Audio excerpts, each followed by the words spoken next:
ಎಲ್ರಿಗೂ ನಮಸ್ಕಾರ. ನಾವು ಇವತ್ತು ಚಪಾತಿ ಮತ್ತು ಮೆಂತ್ಯ ಸೊಪ್ಪನ್ನ ಯೂಸ್ ಮಾಡಿ ಸ್ನ್ಯಾಕ್ಸ್ ಮಾಡೋಣ. ಇನ್ನೂ ಯಾರ್ಯಾರು ನನ್ನ ಚಾನಲ್ ಸಬ್ಸ್ಕ್ರೈಬ್ ಮಾಡ್ಕೊಂಡಿಲ್ಲ ಮಾಡ್ಕೊಳ್ಳಿ. ಬನ್ನಿ ಶುರು ಮಾಡೋಣ.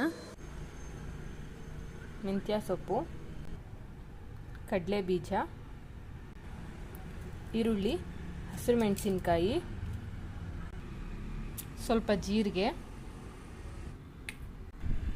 Tomato puree. ಮಿಕ್ಸಿ ಇಲ್ಲ ರುಬ್ಕೊಳ್ಳಿಕ್ಕಾಗಲ್ಲ ಅಂತ ಅಂದ್ಕೊಳ್ಳೋರು ಈ ಥರ ತುರಿಯೋದು ಬರುತ್ತಲ್ಲ, ಕೊಬ್ಬರಿ ತುರಿತೀವಲ್ಲ, ಆ ಥರದ್ರಲ್ಲಿ ತುರ್ಕೊಳ್ಳಿ ಅಷ್ಟೆ. ರಾತ್ರಿ ಉಳಿದಿರುತ್ತಲ್ಲ ಅದು 3 ಚಪಾತಿ. ನೋಡ್ತಿರ್ಬೋದು ನೀವು ಎಷ್ಟು ಒರಟಾಗಿದೆ ಅಂತ, ಎಷ್ಟು ಸಾಫ್ಟ್ ಆಗುತ್ತೆ ಅಂತ ತೋರಿಸ್ತೀನಿ. ಚಪಾತಿ ಈ ಥರ ಸಣ್ಣದಾಗಿ ಕಟ್ ಮಾಡಿ ಇಟ್ಕೊಳ್ಳೋಣ. ಅದನ್ನು ನಮ್ಗೆ ಯಾವ್ಯಾವ ಶೇಪ್ ಬೇಕು ಆ ಶೇಪಿಗೆ ಕಟ್ ಮಾಡ್ಕೊಬೋದು. ಮಾಡೋಣ. ಎಣ್ಣೆ ಹಾಕ್ಕೊಂಡಿದ್ದೀನಿ,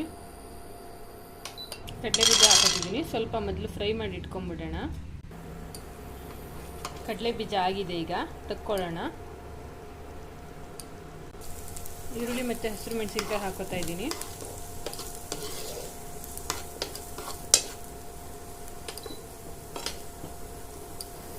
ಈವ್ನಿಂಗ್ ಸ್ನ್ಯಾಕ್ಸಿಗೆಲ್ಲ ಚೆನ್ನಾಗಿರುತ್ತೆ. ಮಾರ್ನಿಂಗ್ ಚಪಾತಿ ಮಾಡಿರೋದು ಉಳಿದಿರುತ್ತಲ್ಲ ಅದರಲ್ಲಿ ಮಾಡ್ಕೊಬೋದು, ಚೆನ್ನಾಗಿ ಬರುತ್ತೆ. ಒಂದ್ಸಲ ಟ್ರೈ ಮಾಡಿ. ಈರುಳ್ಳಿ ಕೆಂಪಾಗಿದೆ, ಜೀರಿಗೆ ಹಾಕೋತಾ ಇದ್ದೀನಿ. ಟೊಮೊಟೊ ಪ್ಯೂರಿ ಹಾಕೋತಾ ಇದ್ದೀನಿ.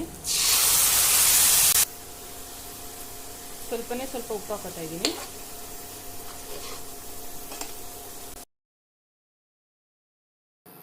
ನೋಡಿ, ಈಗ ಇದಾಗಿದೆ. ಇದಕ್ಕೊಂದು ಸ್ವಲ್ಪ ನೀರು ಹಾಕೊಳ್ಳೋಣ. ನಾವೀಗ ಕಟ್ ಮಾಡಿ ಇಟ್ಕೊಂಡಿದ್ವಲ್ಲ ಮೆಂತ್ಯ ಸೊಪ್ಪು, ಅದನ್ನು ಹಾಕೋತಾ ಇದ್ದೀನಿ. ಸೊಪ್ಪನ್ನ ನೀಟಾಗಿ ಬಾಡಿಸ್ಕೊಳ್ಳಿ.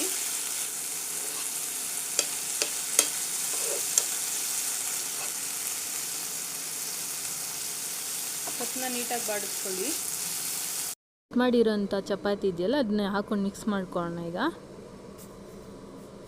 ಈಗ ಎಳ್ಳು ಹಾಕೊಳ್ಳೋಣ. ಇನ್ನೊಂದು ಸ್ವಲ್ಪ ಕಡಲೆ ಬೀಜ ಇಟ್ಟಿದ್ವಲ್ಲ, ಕಡಲೆ ಬೀಜ ಹಾಕೊಳ್ಳೋಣ. ನೀಟಾಗಿ ಮಿಕ್ಸ್ ಮಾಡಿಕೊಂಡ್ರೆ ರೆಡಿ.